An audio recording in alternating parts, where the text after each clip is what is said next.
교재 68페이지 보겠습니다. 모세는 하나님의 가장 신실한 종이지만 예수님은 하나님의 아들이십니다.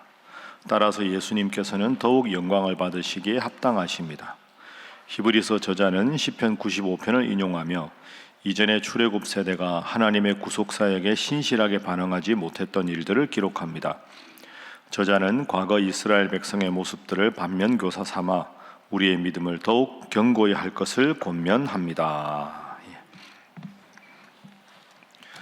우리가 지금 히브리서 읽고 있지만 히브리서는 예수님이 어떤 분인가에 대한 설명이 아주 잘 되어 있습니다. 천사는 영원히 죽지 않는 존재고 예수님은 육체를 입고 33년 사시다가 돌아가셨으니 천사가 예수님보다 더 뛰어난 것 아닌가? 이 질문에 대해서 어제는 그게 아니다. 인간의 몸을 입고 죽음을 경험하셨기 때문에 인간을 구원할 수 있는 것이다. 인간의 몸을 입고 인간으로서 돌아가셨다가 사흘 만에 부활하셨다. 그 예수님은 죽음 권세를 이기시고 부활하실 그 예표를 우리에게 보여주시기 위해서 전능하신 분이지만 잠시 돌아가셨던, 그래서 잠시 죽었다는 면에서 천사보다 낮은 것 같지만 결코 그런 존재가 아니다. 이게 이제 어제 말씀이었습니다. 자, 그러다 보니까 이제 이 유대인들, 특히 유대인들은 구약 성경을 믿고 예수님이 하나님의 아들이라고 믿지 않는 사람들이 유대교인이라고 말씀드렸죠. 이 사람들이 이제 또 다른 문제를 제기하는 겁니다. 우리 이스라엘 역사의 가장 위대한 지도자라고 하면 모세다. 그러면 모세같이 훌륭한 지도자와 예수를 비교해보자. 모세가 더 뛰어나지 않느냐? 이런 사람들입니다. 그러니까 구약만 믿는 사람들은 예수님은 훌륭한 선지자 중에 한 사람이고 불세출의 지도자가 모세니까 모세가 예수님보다 뛰어나지 않느냐? 이 질문에 대해서 결코 그렇지가 않다 하는 것을 오늘 본문에서 이야기합니다. 자, 1절 말씀. 자, 우리 1절 함께 읽어봅니다. 시작. 그러므로 함께 하늘의 부르심을 받은 거룩한 형제들아, 우리가 믿는 도리의 사도이시며 대제사장이신 예수를 깊이 생각하라. 아멘. 예수님에 대해서 한번 깊이 생각해보자. 여러 고집스러운 거, 비본질적인 거 다 놓고 예수님이 어떤 분인가? 그럼 예수님과 모세를 한번 비교해보자. 히브리서 저자가 이렇게 말을 합니다.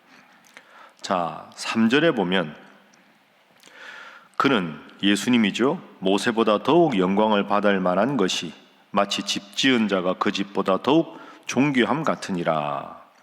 자, 5절과 6절이 모세와 예수님을 확연하게 비교하는 장면입니다. 자, 5절 6절 함께 읽습니다. 시작. 또한 모세는 장래에 말할 것을 증언하기 위하여 하나님의 온 집에서 종으로서 신실하였고 그리스도는 하나님의 집을 맡은 아들로서 그와 같이 하셨으니 우리가 소망의 확신과 자랑을 끝까지 굳게 잡고 있으면 아멘. 자, 모세와 예수님을 비교합니다. 모세는 하나님의 온 집에서 어떤 위치입니까? 종, 이렇게 되어 있습니다. 6절. 예수 그리스도는 하나님의 집을 맡은 누굽니까? 아들. 그러니까 모세는 종이고 예수님은 아들이다. 그러니까 집의 주인을 하나님이라고 생각하면 하나님의 집에서 누구보다 신실하게 충성스럽게 종의 역할을 잘 감당한 종들 중에서 제일 훌륭한 종이 모세. 그런데 그 집에 종이 아니라 그 귀한 주인의 아들이 있었다. 그것도 유일한 아들. 그 아들이 누굽니까? 예수님. 그러니까 종으로서 아무리 예를 들어 종이 아들보다 나이가 많을 수도 있고 종이 인생의 경험이 많을 수가 있어도 종의 신분은 끝까지 종이고 그 아버지의 유업을 이을 유일한 사람은 아들입니다. 종으로서 연륜이 더 많아도 종으로서 할 수 있는 일이 더 많아도 종이라는 신분과 아들이라는 신분은 완전히 다르다. 그러니 구약 성경만 믿고 예수님이 하나님의 아들로 이 땅에 구원자로 오셨는데 그 예수님, 유일하신 아들 예수님을 부인하고 모세와 예수님을 견주어 말하는 것은 잘못이다. 이것이 오늘 아주 분명한 히브리서 기자의 입장입니다. 그래서 오늘 첫 번째 기도 제목은 예수만이 구원자임을 믿게 하소서 하는 것입니다. 예수님만이 구원자이심을 믿고 살아가게 하소서. 자, 우리는 오늘 이 본문을 보면서 당연하죠, 목사님. 예수님보다는 모세보다는 예수님이 훌륭하고 엘리야나 어떤 선지자보다 예수님이 훌륭합니다. 이렇게 여러분은 쉽게 받아들입니다. 그런데 이게 오늘날에도 이런 생각을 가진 사람들이 많이 있습니다. 그 당시 사람들은 모세와 예수님을 비교하지만 지금은 제가 보기에 아주 위험한 그 신앙 중에 이런 게 있습니다. 어려운 말로 종교다원주의라고 하는데, 뭘 그렇게 예수만 믿어서 구원받으라고 하냐? 불교가 좋으면 불교 믿어도 구원받고, 유교도 구원받고, 뭐 노장 사상도 구원받고, 이슬람도 구원받고, 예수님도 구원받고, 다 그런 거지. 다 같은 거지. 뭘 그렇게 예수님만 믿어 구원받아야 된다고 하느냐? 기독교인은 너무 독단적이다, 독선적이다, 이렇게 말을 하는 사람들이 많이 있습니다. 어쩌면 그런 논리가 오늘 이 논리하고 비슷합니다. 모세가 더 오래 살았잖아요. 모세가 얼마나 공을 많이 세웠어요. 모세가 얼마나 기적을 많이 행했어요. 예수님보다 연륜도 높고 지도자 생활도 40년이나 하고 하니까 모세나 예수님이나 비슷하잖아요. 그럼 모세 좋아하는 사람은 모세 좋게 놔두고, 예수 좋다는 사람은 예수 좋게 놔두고, 이런 논리나 오늘날 논리가 비슷합니다. 여러분, 그렇지 않습니다. 다른 이로서는 구원을 얻을 수 없나니 천하인간의 구원을 받을 만한 어떤 이름을 우리에게 주신 적이 없다, 그렇게 말씀하셨습니다. 예수님께서 내가 곧 길이요 진리요 생명이니 나로 말미암지 않고는 아버지께로 올 자가 없다 말씀하셨습니다. 길이요 진리요 생명은 I am a way가 아닙니다. I am the way입니다. 내가 유일한 길이요 유일한 진리요 유일한 생명이다. 나로 말미암지 않고는 아버지께로 갈 자가 없다. 여러분, 예수님만이 우리 인류를 구원할 유일한 구원자인 줄로 믿습니다. 성경의 훌륭한 위인들의 모습을 본받아야 하지만 구원은 예수님으로부터만 나온다. 그래서 오늘 1절에 예수님을 깊이 생각하십시오. 예수님을 깊이 생각하십시오. 예수님만큼 우리의 마음을 어루만지시고 죽은 자를 살리시고 하나님만이 하실 수 있는 위대한 말씀을 전하는 이는 예수님밖에 없으니 예수님을 깊이 생각하시고 이 진리의 도를 분명히 붙잡으십시오 하고 히브리서 기자가 1절에서 시작합니다. 여러분, 점점 시대가 다원화돼 가고 상대화돼 가고 뭐 좋은 게 좋다 그렇게 해도 양보할 게 있고 양보하지 못할 게 있습니다. 이웃집 아저씨가 아무리 아이한테 친절해도 그 사람은 아버지가 아닙니다.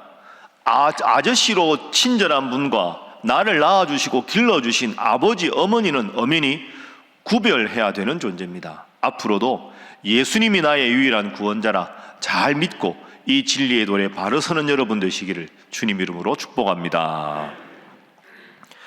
자, 쭉 그 말씀이 계속 나옵니다. 그러면서 히브리서 기자가 우리에게 신앙을 권면합니다. 13절 한번 보십시오. 13절. 자, 함께 읽어봅니다. 시작. 오직 오늘이라 일컫는 동안에 매일 피차 권면하여 너희 중에 누구든지 죄의 유혹으로 완고하게 되지 않도록 하라. 아멘. 오늘이라 일컫는 동안에 매일 권면하라. 오늘이라 일컫는 동안에 신앙생활을 내일부터 잘하자, 내년부터 잘하자, 다음에 잘하면 되지, 그게 아니고 13절에 오늘이라 일컫는 동안에 죄 짓지 않도록 노력하라. 매일매일, 한자로 하면 일신우일신 아닙니까? 날마다 새롭고 날마다 새롭고 또 새로운 것, 그런 삶을 살아야 한다. 신앙생활은 미룰 수 있는 게 아닙니다. 오늘 잘해야 합니다. 오늘이 뭡니까? 오 하는 감탄사를 늘 하는 게 오늘입니다. 하나님 앞, 오 하나님 이 하루를 주셔서 감사합니다. 하나님 주신 아름다운 자연을 보면서 감탄을 하고, 말씀을 읽으면서도 감탄하고, 기도하면서 은혜 받아 감탄하고, 서로를 통해 역사하시는 하나님을 바라보며 감사하고, 오늘이 마지막 날이라도 주님 앞에 죄지지 않도록 노력하는 삶. 그런데 13절 마지막에 보면 완고하게 되지 않도록 하라. 완고한 게 뭡니까? 쓸데없는 고집을 부리는 거죠. 이렇게 히브리서 기자가 이야기해도 그래도 모세가 나이가 더 많고 모세는 40년 동안 했는데 예수님은 태어나서 돌아가실 때까지 33년밖에 안 되고 모세는 60만 군을 그렇게 60만 명 다 합하면 200만 명을 인도했는데 예수님 제자는 12명밖에 안 되고 딱 자기 논리에 딱 빠져서 나는 예수보다 모세다 그렇게 생각하고 쓸데없는 고집을 자꾸 부리는 경우 그러지 말아라. 쓸데없는 고집 부리지 말고 말씀이 기준이 되고 예수님이 기준이 되는 삶을 살아야 한다. 지금 히브리서 기자는 이런 말을 하고 있는 겁니다. 여러분, 은근히 고집 때문에 신앙생활 잘 못하는 경우가 많습니다. 가끔 어떤 경우 보면 제가 특히 이제 신학교 있을 때는 여러 교회 가지 않습니까? 뭐 지방이든 서울이든 수백 교회를 가보면 교회마다 독특한 분위기가 있습니다. 아무리 해도 조용한 교회, 아멘 하면 진짜 잡아갈 것 같은 교회 막 그런 교회도 있고요. 매사에 얼마나 막 모든 기도는 통성기도만 하는 교회, 뭐 열정이 있는 게 나쁘다는 건 아닙니다. 좋은 교회는 어떤 교회입니까? 그냥 강사님이 인사하라 그러면 인사하고 차분하게 말씀 전하는 분은 차분하게 듣고 그냥 또 박수 치면서 기도할 때는 박수 치면서 통성기도하고 조용하게 찬양할 때는 조용하게 하고 연세가 드실수록 믿음 생활 잘하면 잘할수록 내 쓸데없는 완고함 고집들 다 내려놓고 하나님 말씀이 어린아이 같이 순종하고 부드러운 마음을 갖는 게 신앙생활 잘하는 것인 줄로 믿습니다. 그래서 죄송한 말씀인데요, 설교를 하거나 강의를 하러 가면 이게 우리 교회 분위기는 이런데 저 강사님은 이렇구나, 그게 아닙니다. 강사에 따라가면 되는 거죠.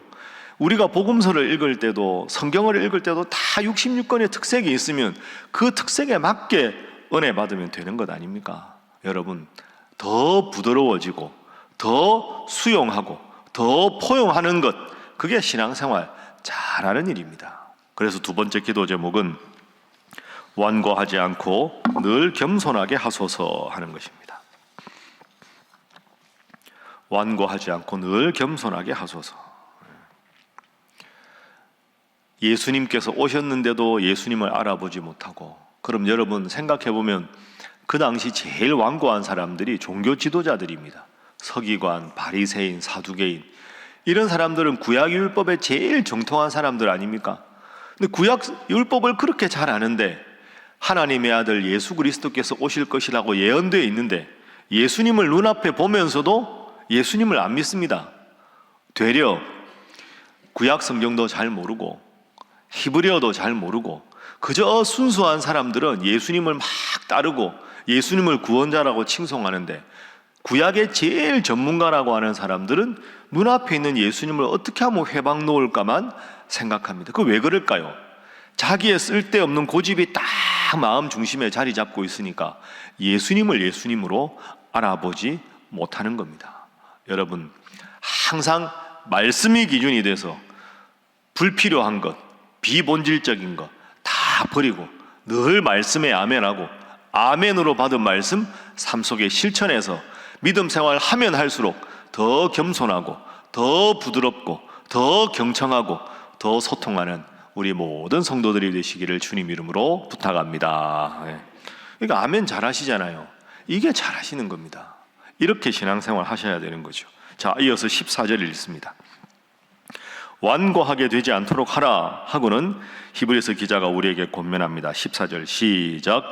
우리가 시작할 때 확신한 것을 끝까지 견고히 잡고 있으면 그리스도와 함께 참여한 자가 되리라. 아멘. 시작할 때 확신한 것, 예수님을 믿어야 구원 얻는다 하는 절대 양보할 수 없는 이 복음을 끝까지 견고히 잡으십시오. 그래야 예수 그리스도와 함께 끝까지 함께하고 천국 갈 자가 될 것입니다. 중요한 단어는 끝까지 견고히 잡으라 하는 거죠. 중간에 믿음이 식어지거나 다른 잘못된 가르침을 본받아서는 안 됩니다 하는 겁니다.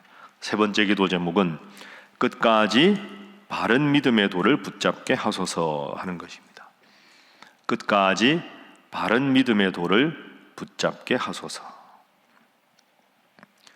끝까지 하는 게 이게 참 중요하다. 바울도 이제 보면 바울을 열심히 쫓아갔다가 데마 같은 사람은 세상이 좋아서 떠나는 사람도 있고, 그러니까 여러분 생각해 보면 가룟 유다가 마지막에 예수님을 배반하지 않았습니까?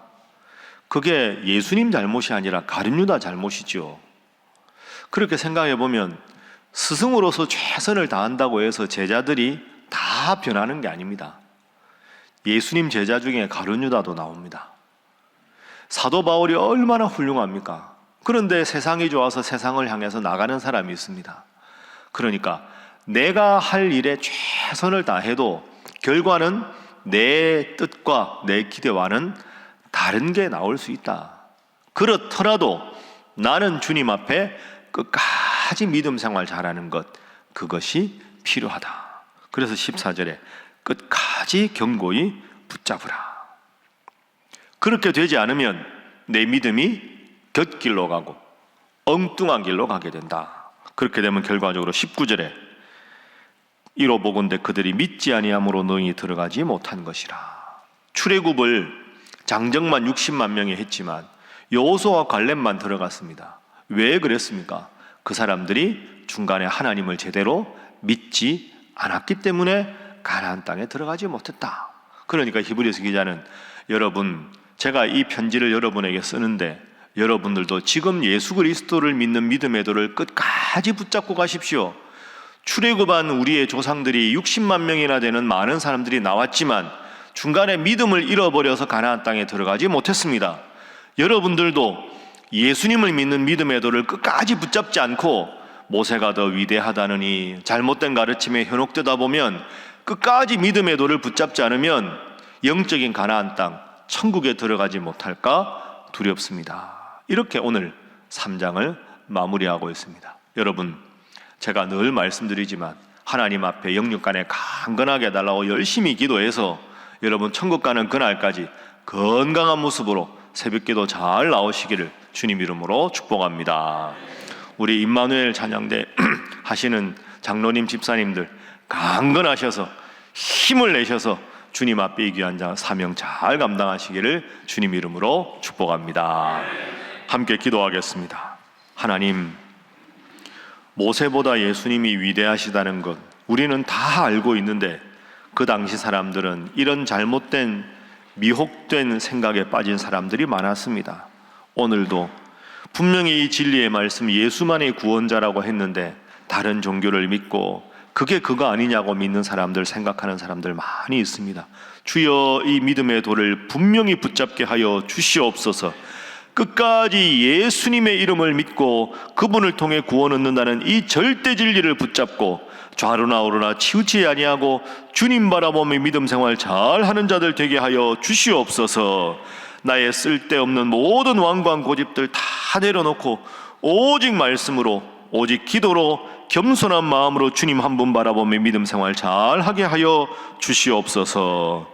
이 세 가지 위해서 기도하시고 지금 계속되는 환경 개선 공사가 은혜 가운데 순조롭게 일정 안에 잘 마무리되게 하여 주옵소서. 기도하시고 이제 내일 모레 금요일에 선교 바자회가 있습니다.